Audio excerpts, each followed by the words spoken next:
Ladies and gentlemen, thank you for being with me today as we explain to you about a horribly tragic event that occurred this morning in this community. Let me introduce you to a suspect. His name is Sean Runyon. Sean is 39 years of age. And here's how it all started. A Pennsylvania electric company was here in this county because they were doing work for Publix Corporation, Publix supermarkets.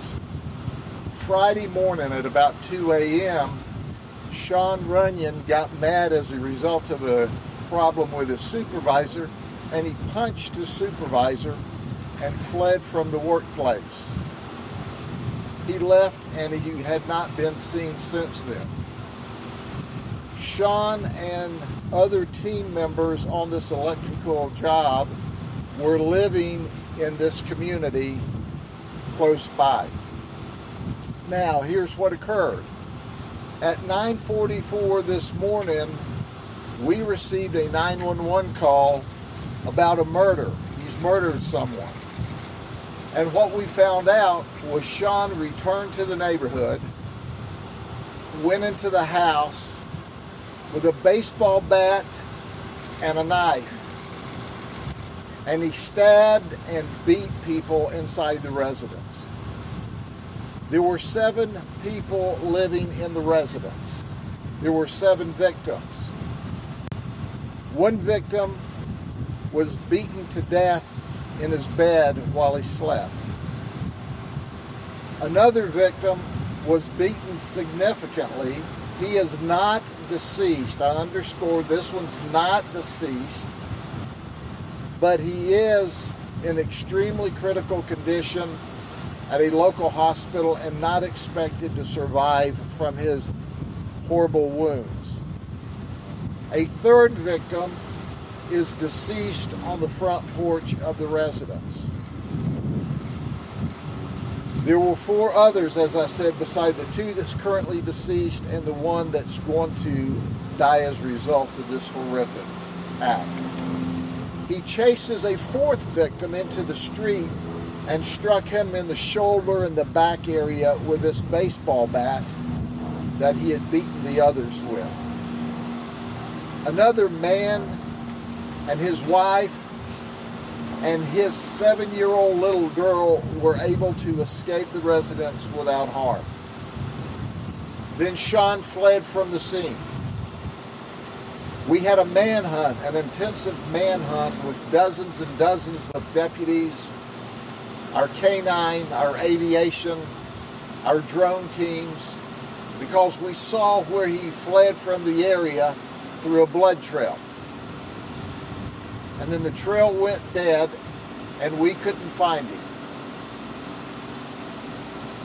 About an hour and a half, maybe 2 hours later, he shows up at a house in Lake Wells, Florida, with blood on himself, and tells the people, "I've been raped."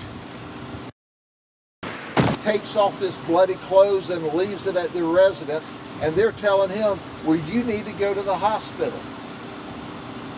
That was at 11:37. Our deputies, assisted by the police department, rushed to Lake Wells Hospital and took him in custody at the hospital. He is not injured as of the information that we have now. He has confessed to our detectives. The investigation's underway. He knew all of these victims.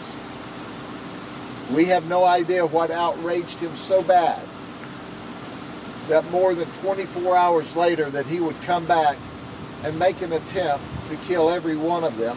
And in fact, 2 of them are deceased.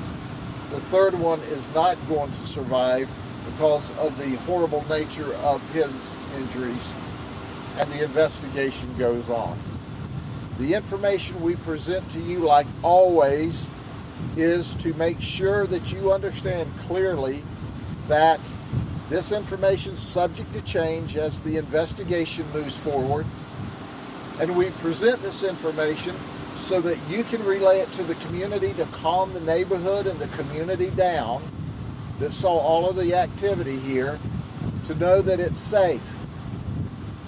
The murderer, the horrible murderer, is in custody, and the community is once again safe.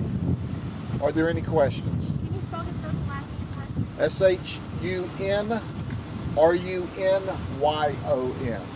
Sheriff, were all the people in this house, were these his co-workers? These, at this point, my understanding is these were his co-workers and or the co-workers' family. And they were all living and staying in this one home? They were all staying in this. This is a multi-bedroom home, and the electric company was renting it to house them while they were working at Publix Corporation over at Lakeland. And one of the people, was it the supervisor that was living here? You said he punched... The supervisor was living here. The supervisor is one of the people involved. Where are the 4 others? You said there were 7 in total. They're still here. No danger to the public or anything like that? No danger to the public, and that's why it's important to communicate with you quickly, especially when you see the police presence, the law enforcement, the sheriff's deputies that were here. This panics the community, as we understand, and it's very important for them to be able to calm down and know that the emergency is over. My deputies have arrested the person that's responsible for this multiple murder. Sheriff, any idea what he was so upset about? Absolutely not at this point in the investigation. Obviously, we'll sort that out as the investigation goes on. It's pretty straightforward. There was never a question about who the suspect was. The question we had to deal with was, where did he flee to? It was the understanding of the boss in Pennsylvania that he was going back to Pennsylvania yesterday. So the boss was surprised to find out that he was not only here, but he was here murdering his co-workers this morning. So is he a resident of Pennsylvania? We don't know where he's a resident of. The company, the electrical company that had the contract to work with Publix, was out of Pennsylvania. So the boss, as I understand, is in Pennsylvania. Detectives have been in contact with him, and he's been totally cooperative. Do we have any idea why he fled to Lake Wales? Is that just random? Or? Have absolutely no idea why he ended up in Lake Wales. He showed up at a random house on a quiet street in Lake Wales, bloody, telling the people he was raped. Took those clothes off, threw them down. They told him, well, you need to go to the hospital. And that's what he did. And that's where we found him. And we appreciate the Lake Wales people calling us just as soon as this occurred to report it to us. They helped us get this guy in custody sooner rather than later. Obviously, our big concern immediately was we had this murderer who was on a rampage at large.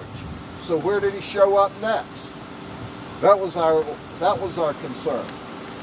And we knew once he had killed 2, and he thought he had killed the 3rd,